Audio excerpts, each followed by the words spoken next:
Assalamualaikum warahmatullahi wabarakatuh. Kembali lagi di channel Radio Horor. Sebelum kita mulai ceritanya, saya minta dukungan dari teman-teman dengan cara klik tombol subscribe channel ini. Dan jangan lupa nyalakan juga lonceng notifikasinya agar teman-teman semua tidak ketinggalan cerita-cerita baru dari channel ini. Di kisah kali ini ada sebuah cerita yang ditulis oleh akun Twitter yang bernama @grisela. Dan untuk kisah yang akan saya bawakan kali ini yaitu kisah yang berjudul Rumah Belakang Kuburan. Bagi teman-teman yang ingin baca langsung cerita ini, nanti silahkan saja kunjungi akun Twitter beliau yang nanti linknya akan saya sertakan di kolom deskripsi. Dan seperti apa untuk kisah kali ini, langsung saja kita simak berikut ini. Halo, nama saya Vanessa dan hari ini saya mau cerita tentang pengalaman saya nyewa rumah di belakang kuburan. Jadi waktu itu ayah saya ada urusan di Pontianak, dan karena urusannya agak lama, kita harus sampai nyewa rumah di sana. Terus kita itu tadinya udah nemu rumah sewaan bagus, deket juga sama kantornya. Tapi pas kita baru mau beli, taunya udah diisi. Jadi kita terpaksa beli rumah sewaan yang agak jauh dari kantor, dan lebih tepatnya di dalam desa gitu. Sebenarnya saya bisa aja sih tinggal di sana, tapi yang bikin saya kaget adalah kenapa belakang rumahnya kuburan. Maret 2017, Pontianak. Vanessa melongo. Ia sungguh tidak percaya akan rumah yang ia lihat saat ini. Ini rumahnya yang bakal kita tinggalin? Tanya Vanessa ragu. Udahlah, gak usah ngeluh. Lagian kan ini terpaksa. Udah cepet masukin semua barang-barang, bantuin gua sama yang lain, perintah sang kakak. Vanessa pun perlahan-lahan melangkahkan kakinya masuk ke dalam rumah barunya. Assalamualaikum. Vanessa mengucapkan salam setelah membuka pintu rumah barunya tersebut. Vanessa melihat sekitar untuk sementara sampai akhirnya ia menaruh barang-barangnya di kamar. Mama? Vanessa tiba-tiba berteriak. Namun bukannya sang ibu yang datang, malah kakaknya yang datang dengan perasaan kesal. Aduh, apa sih teriak-teriak? Lihat tuh, lihat. Vanessa menunjuk ke arah jendela dengan pemandangan kuburan yang berjejeran. Apaan? Itu, masa kamar aku sampingnya kuburan semua? Aku gak mau ucap Vanessa sambil bersiap untuk berpindah kamar. Terus yang di sini siapa? Kakak. Iya, jawab Vanessa enteng. Ribetin banget sih. Ya udah sana, cepet ke atas, ucap sang kakak pasrah yang lalu menaruh barang-barangnya di kamar tersebut. Vanessa pun langsung naik ke atas tangga untuk bertukar kamar dengan kakaknya. Krak, krak. Tangga tua tersebut mengeluarkan suara di setiap langkahnya. Sampai atas pun lampu sungguh gelap. Sampai-sampai Vanessa tidak berani untuk berjalan ke dalam kamarnya yang berada di ujung rumah. Mama. Vanessa kembali menuruni tangga dengan cepat. Iya, Nes, Mama menyahut. Mama tidurnya di mana? Vanessa bertanya. Mama di bawah, semuanya di bawah, jawabnya dengan suara lembut. Ya udah deh, aku tidur sama kakak aja, mah. Loh, kenapa tiba-tiba? Sang mama terkejut. Emangnya di atas ada apa? Gak ada apa-apa kan? Lanjutnya bertanya. Enggak, Ma, gak apa-apa. Gak usah, kita semua di bawah aja, ucap Vanessa. Ia pun langsung berlari ke dalam kamar kakaknya dan langsung menaruh barang-barangnya. Di, ngapain kamu tiba-tiba? Udah sana, keluar. Sang kakak mengusir. Enggak, sekarang aku di sini, ucap Vanessa yang lalu menaruh selimutnya di samping selimut kakaknya. Lah, katanya gak mau di sini. Gak jadi. Aduh, ribet banget sih punya adik, gumam sang kakak. Aslinya di minggu pertama itu emang gak ada apa-apa. Sampai tiba-tiba semua itu bermulai semenjak papa mulai pulang malam. Jadi waktu itu ibu saya keluar sebentar dan saya sama kakak saya ditinggal sendiri di rumah. Nah, gak lama saya tuh keluar buat ngambil minum ke dapur. Dan tiba-tiba itu ada yang ngetok. Karena ibu saya pergi, Ya saya ngira ibu saya dong. Jadi saya langsung buka. Tapi pas dibuka, saya malah ngelihat pocong tapi mukanya hancur. Ya karena saya takut banget orangnya. Jadi saya langsung banting pintu dan lari ke kamar. Tapi anehnya, pas saya masuk lagi, kakak saya itu mukanya juga pucat banget. Dan disitulah semua dimulai. Satu persatu misteri di rumah ini mulai terkupas. Vanessa? Gea mengetuk-ngetuk pintu rumah Vanessa.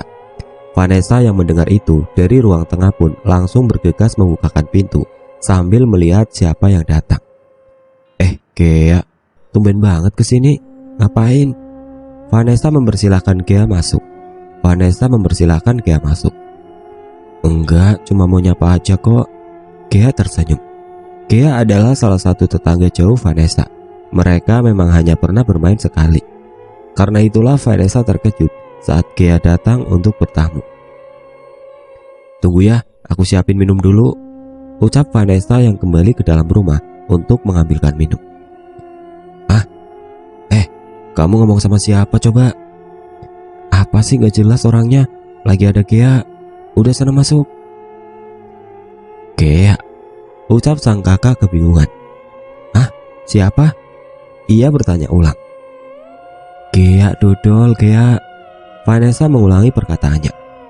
Kakaknya hanya terdiam dan Vanessa mulai mengisi gelas dengan air untuk diberikan kepada Gea. Nes, kakak menjeda.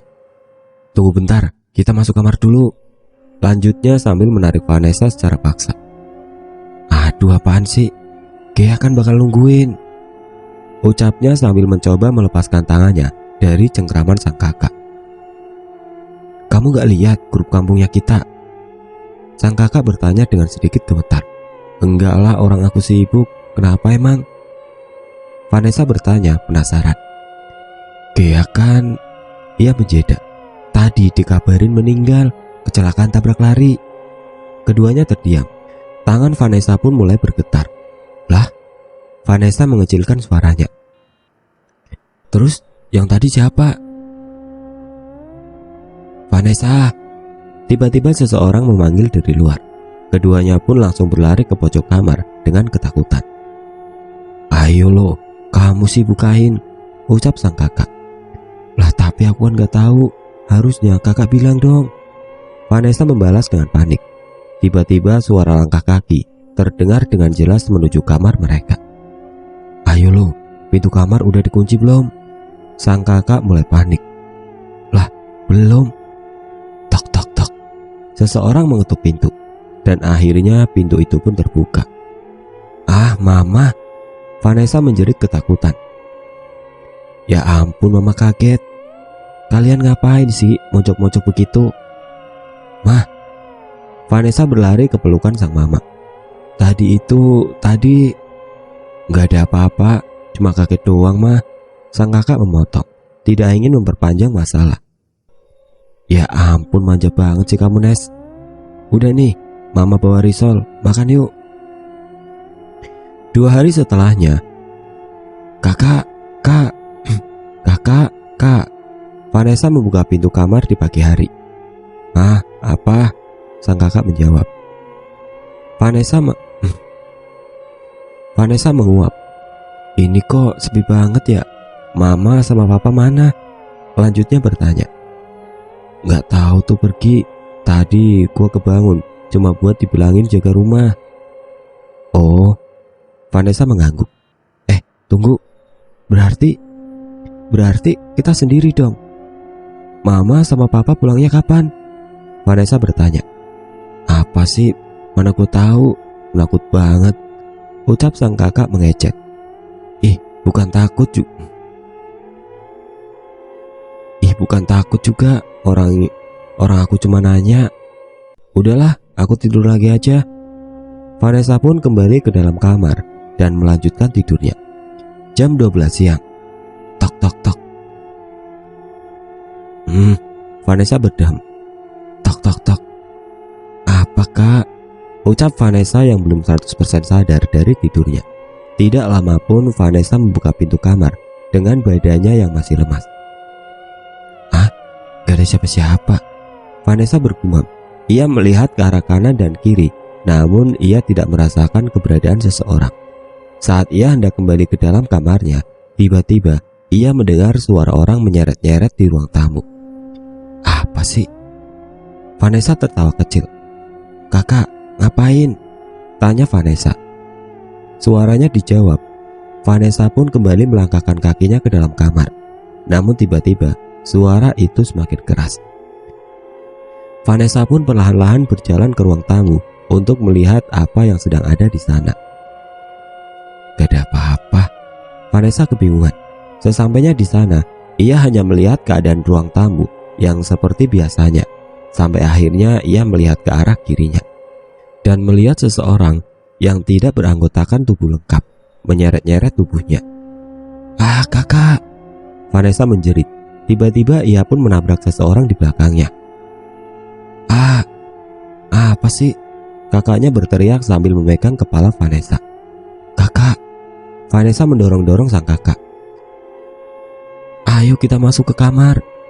Sesampainya mereka di kamar, Vanessa pun langsung mengunci pintu lalu berlari ke pojok kamar. Ada apa lagi sih? Lihat dia lagi. Enggak, jawab Vanessa ketakutan. Tadi ada Pak Saleh yang jualan sayur. Lanjutnya gemeteran. Orang Pak Saleh tadi pagi masih jualan sayur kok di depan, jawabnya. Udah, nggak usah takut-takut begitu. Tok tok tok. Tiba-tiba ada yang mengetuk jendela mereka. Keduanya pun langsung terdiam.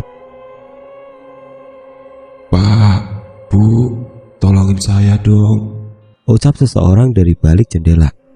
Pak, Bu. Ketukan itu terdengar lagi. Nes, sang kakak menelan ludah dan perlahan-lahan mendekati pintu kamar. Apa kak? Kita harus ngapain? Bisikan Vanessa di tengah keheningan. Tok tok tok. Pak, Bu, saya terjatuh di dekat sungai kering. Tolong saya. Suara itu terdengar lagi. Nes, tiba-tiba sang kakak berteriak dan langsung berlari keluar kamar. Vanessa yang ketakutan pun mengikuti kakaknya dan langsung pergi keluar rumah. Mereka berlari sampai ke rumah tetangga dan besoknya tubuh Pak Saleh ditemukan di dekat sumur yang jaraknya cukup jauh dari desa. Entah mengapa ia bisa masuk ke dalam sana. Yang pasti kedua kakak beradik tersebut melihat dengan jelas jasadnya. Semenjak hari itu pun sang ibu tidak pernah meninggalkan kedua anaknya tersebut. Walaupun begitu, mereka tidak lepas dari gangguan-gangguan aneh yang membuat mereka trauma. 2 hari setelahnya, tidak ada gangguan apapun. Sampai akhirnya gangguan itu datang lagi, namun kali ini bertambah parah. Nes, Mama memanggil Vanessa dari luar. Iya ma, sebentar.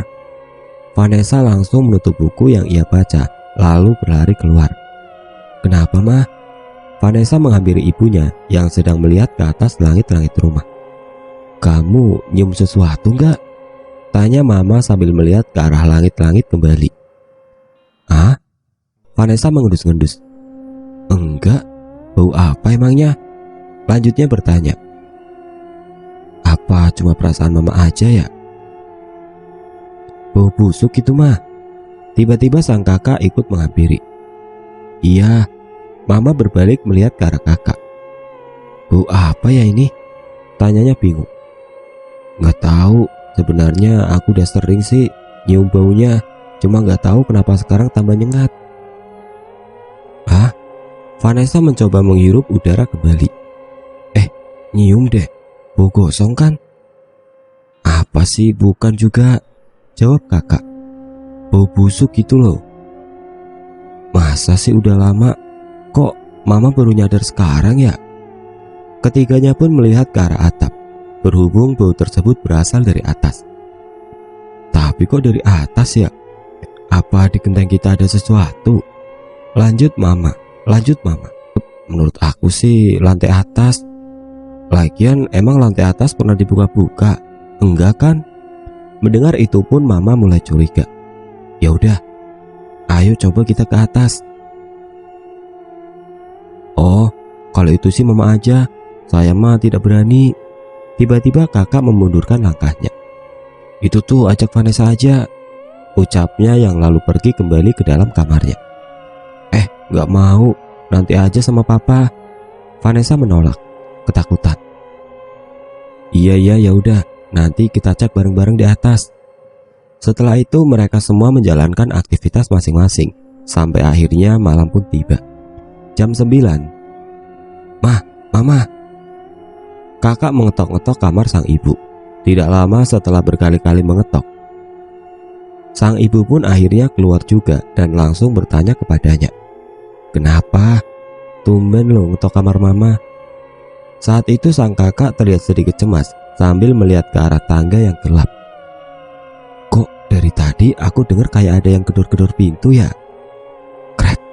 Tiba-tiba pintu kamar terbuka. "Kak." Vanessa keluar dari kamar. "Aduh, bikin kaget aja sih," ucap sang kakak yang sudah jantungan saat mendengar suara pintu. "Suara apa tadi? Gedor-gedor?" Mama bertanya ulang.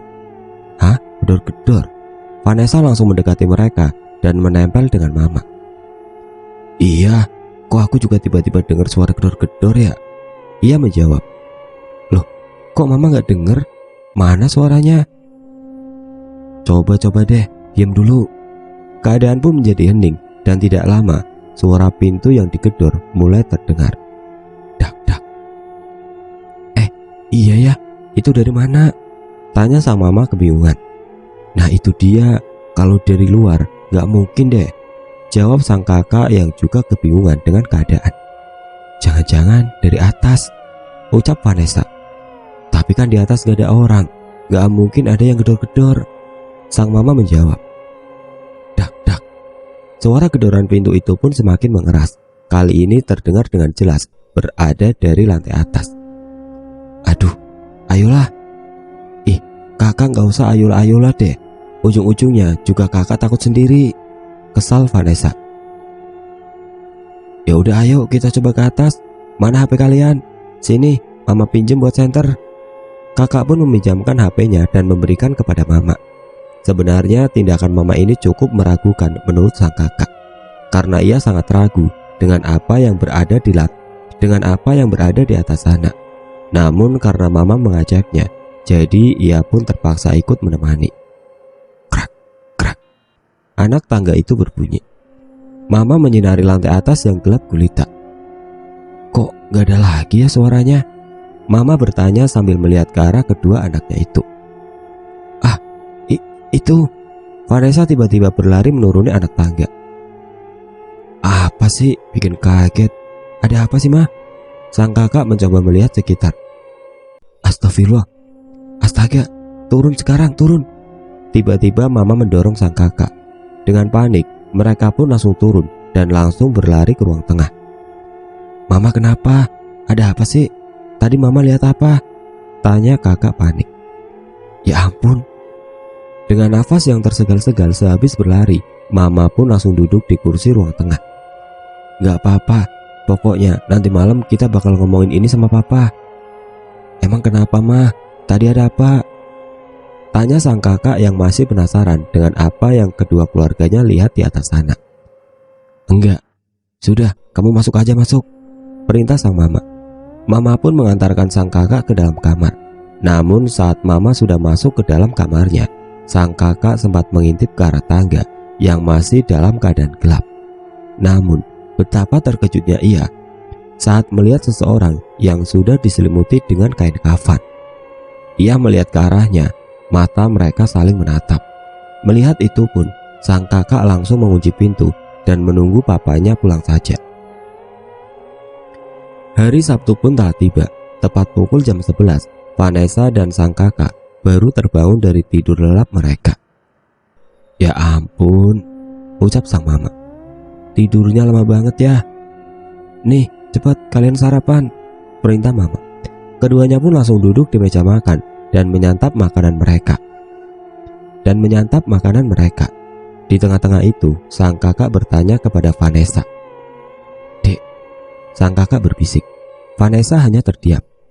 "Kamu tadi malam lihat apa?" tanya sang kakak yang masih saja penasaran. Vanessa tiba-tiba terkekeh dan melihat ke arah tangga. "Lihat aja ke sana," ucap Vanessa yang lalu pergi meninggalkannya. "Apaan dah, gak jelas banget." Sang kakak kembali melanjutkan sarapannya. Walaupun begitu, ia sempat melirik-lirik ke arah tangga tersebut. Dan sebenarnya, ia sempat melihat bayangan seseorang di balik kegelapan tersebut. Namun menurutnya, ini waktu yang terlalu siang untuk membahas hal tersebut. Ia pun kembali melanjutkan sarapannya dan berpikir bahwa itu hanya bagian dari halusinasinya. Matahari terbenam. Tidak terasa ia menjalani hari-harinya dengan menganggur sepanjang hari. Ia pun pergi ke ruang depan untuk menemui adiknya.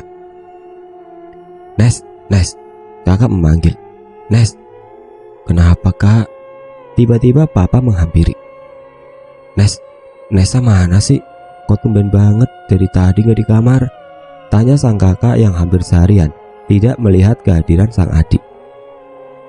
"Lah papa mah gak tahu. Tadi siang kan papa pergi baru balik." "Oh iya kah? Terus mama mana?" tanya kakak berbasa-basi. "Mama lagi di warung depan, gak tahu tuh lagi ngapain," jawab papa. "Udah, papa mau baca koran dulu, cari sana adekmu." Sang ayah pun duduk di depan rumah dengan pintu yang terbuka. Seperti biasa, ia membaca buku kesayangannya. Entah tentang apa buku itu, namun ia selalu membacanya berulang-ulang. "Nes, Nes," sang kakak memanggil-manggil Vanessa. Namun ia enggak kunjung menemuinya. Sampai akhirnya ia melihat Vanessa berdiri di salah satu anak tangga menuju lantai atas. "Nes, kamu ngapain di situ?" tanya sang kakak dari kejauhan. Vanessa menggeleng. "Kakak, sini deh." Vanessa tiba-tiba mengajaknya ke atas. "Kenapa? Tumben banget kamu berani ke atas gelap-gelap," ucap sang kakak menghampirinya. "Gak gelap kak, ini ternyata ada lampu," jawab Vanessa yang lalu menggenggam tangan sang kakak. "Ini anak sambet apa? Tumben banget mau megang tangan gua," gumam kakak. Mereka pun akhirnya pergi menaiki anak tangga yang lalu sampai ke ruang atas. "Lah, terang banget. Kamu ngapain aja di sini?" tanyanya sedikit ragu. Main apa?" Hening. Vanessa tidak menjawab, hanya melihat-lihat lantai atas. "Ini bukannya bau busuk itu ya?" gumam kakak. Udah yuk kita turun aja. Kamu gak nyium nih, bau nyengat banget," ucapnya yang lalu menarik tangan Vanessa dengan perlahan. Namun Vanessa tiba-tiba menarik kakaknya kembali, lalu berkata, "Iya itu baunya, itu." Tiba-tiba Vanessa menunjuk ke arah kamar yang berada di pojok ruangan. Mendengar jawaban tersebut, sang kakak pun sebenarnya langsung tahu ada yang tidak beres dengan adiknya tersebut.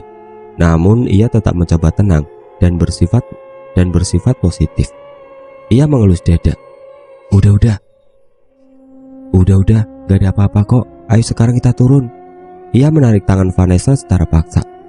"Jangan dulu kak, itu. Vanessa kembali menunjuk ke arah kamar itu kembali.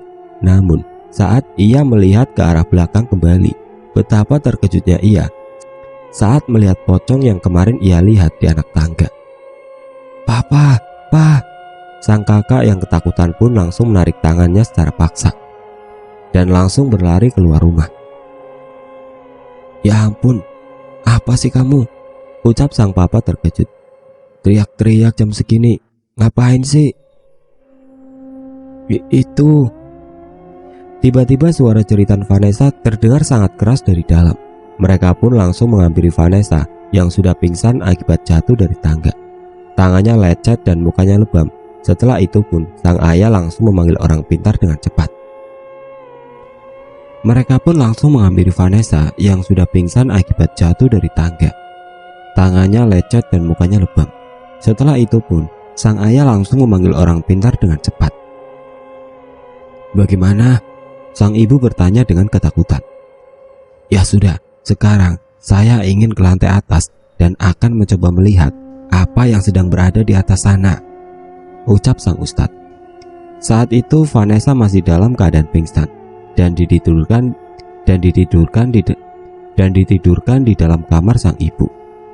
Namun mendengar perkataan sang ustadz pun, keluarga Vanessa pun langsung sama-sama mengikuti sang ustadz dan naik ke lantai atas yang masih dalam keadaan gelap. "Di sini memang tidak ada lampu?" sang ustadz bertanya dengan pelan. Ada ustadz." Sang ibu mencoba menunjukkan jalan, namun saat mereka mencoba menyalakan lampu, lampu tersebut justru mati dan sama sekali tidak bisa dinyalakan. "Oh, ya sudah, tidak apa-apa. Sekarang kita lihat saja apa yang ada di dalam sana," ucap sang ustadz yang lalu dengan perlahan menuju kamar tersebut. "Assalamualaikum." Ustadz mengetuk-ngetuk pintu kamar tersebut. "Assalamualaikum." "Waalaikumsalam." Entah apa yang terjadi, tiba-tiba Vanessa sudah berada di belakang mereka. Dan dari gerak-geriknya pun, semua sudah tahu bahwa Vanessa sedang kerasukan. Sang ustadz pun mencoba bertanya-tanya kepada sosok yang merasuki tubuh Vanessa. Sampai akhirnya, ia tiba-tiba menangis. "Tolong saya ustadz, jasad saya belum dikuburkan. Jasad saya ada di dalam sana. Tolong kuburkan saya ustadz." Ia memohon-mohon. "Oh, jadi ini sebenarnya bau," gumam sang kakak sedikit ragu. Tidak lama pintu kamar itu pun terbuka dan langsung mengeluarkan bau yang sangat-sangat busuk. Di dalam, ya seperti kamar biasa, namun di ranjangnya ada sebuah kain yang bertumpuk-tumpuk. Sampai akhirnya kain itu pun dibuka dan memperlihatkan seorang jenazah. Setelah jenazah dikuburkan, kita pikir ya kita gak bakal dapat gangguan lagi. Ternyata kita benar-benar salah besar. Kita tuh tetap digangguin dan bahkan kadang tambah parah. Dan rata-rata sama penghuni kuburan tersebut. Padahal kita itu di situ cuma 2 bulan setengah. Tapi sebelum mengakhiri cerita ini, saya mau cerita satu cerita lagi tentang penghuni pojok dapurnya kita, yang baru kita temuin 2 hari sebelum kita pergi. 2 hari sebelum kita pulang ke Jakarta lagi, saya itu udah benar-benar seneng banget. Bahkan saking senengnya saya, walaupun jendelanya diketok-ketok lah, ada yang buka pintu kamar lah, saya itu udah gak peduli lagi, karena saya sudah tahu 2 hari lagi ya saya tetap bakal pulang dan gak bakal di situ lagi. Tapi pas jam tujuan gitu, itu saya lagi makan di ruang tengah. Nah, tiba-tiba saya itu dengar suara cewek, anak kecil nangis. Di situ itu saya antara takut, penasaran dan kesel sih. Gak tahu, pokoknya perasaan saya kecampur aduk. Tapi rasa penasaran saya itu lebih kuat dari perasaan yang lainnya. Jadi saya ngeberaniin diri buat ke dapur. Dan pas ke dapur, taunya beneran ada anak kecil nangis. Ya, saya bingung dong. Dan di situ saya mikir, ini penghuni kuburan atau dari mana? Saking seringnya diganggu. Terus pas saya samperin, saya kaget banget. Soalnya mukanya pucat banget, kayak hampir seperti tembok, tapi matanya benar-benar hitam semua. Terus dia nangis lagi. Tapi udah sih, gara-gara saya nggak terlalu takut, ya saya dengan santainya masuk kamar lagi. Nah terus ini saya nggak tahu, ini saya halu, mimpi atau benar-benar kayak gini, saya nggak ngerti. Tapi malamnya kamar saya itu tiba-tiba diketok. Dan karena saya udah keseringan kayak gitu, jadi saya biarin aja. Sampai ada yang bilang, "Nes, ini mama." Atau enggak, "Nes, ini papa." Terus tiba-tiba yang nyaut malah, "Vanessa, ini aku." Dan di situ saya langsung merinding banget. Soalnya suaranya itu kayak anak kecil gitu, cuma halus banget. Mungkin sih gara-gara suaranya kurang familiar di telinga saya, jadi saya takut banget. Terus saya tidur lagi. Gak tahu sebentar atau gimana, tapi bangun-bangun, saya itu lihat anak kecil itu lagi di samping saya. Dan pas saya bangunin kakak saya. Malah anehnya, kakak saya gak kebangun-bangun. Walaupun saya udah pukul, tapi belum aja bangun kakak saya. Dan tiba-tiba kayak cerita gitu ke saya. Ya saya inget sih, dia bilang dia gak mau kita pergi, soalnya katanya dia kayak kesepian gitu. Terus saya nanya, emang selama ini nggak ada yang pernah nempatin rumah ini? Dan dia bilang, aku dan keluargaku. Habis dia bilang itu, saya diam sebentar. Sampai akhirnya dia lanjut lagi. Itu yang di kamar atas. Dia menunjuk ke arah langit-langit kamar. Itu ayah aku. Dan di situ saya bingung banget, karena saya nggak ngerti apa sekeluarganya sudah nggak ada, termasuk dia, atau emang mereka penghuni lama atau gimana. Sumpah saya nggak ngerti banget. Soalnya setahu saya, orang yang nyewa rumah ini juga udah nggak ada. Apa yang nyewa ternyata ayahnya. Soalnya dia cuma bilang itu doang, dan pas saya mau nanya, omongan kepotong sama omongan dia. Dia bilang, makasih sudah mau nempatin rumah ini. Terus abis itu dia pergi. Semenjak itu saya benar-benar gak pernah lihat dia lagi, walaupun pas sebelum saya pergi. Saya sempat lihat-lihat ke dapur lagi, tapi ternyata dia udah benar-benar gak ada walaupun saya panggil. Terus udah, itu aja sih pengalaman dari saya. Makasih yang sudah mau baca sampai akhir. Makasih yang udah mau dengerin sampai akhir. Maaf kalau kepanjangan. Oh ya, saya mau nambahin kalau mungkin ada yang penasaran. Rumahnya itu disewa karena ternyata ibunya dari anak penghuni rumah itu masih hidup, dan uang dari sewaan rumahnya dipakai buat biaya pengobatan ibunya. Tapi keluarganya emang sudah pada nggak ada.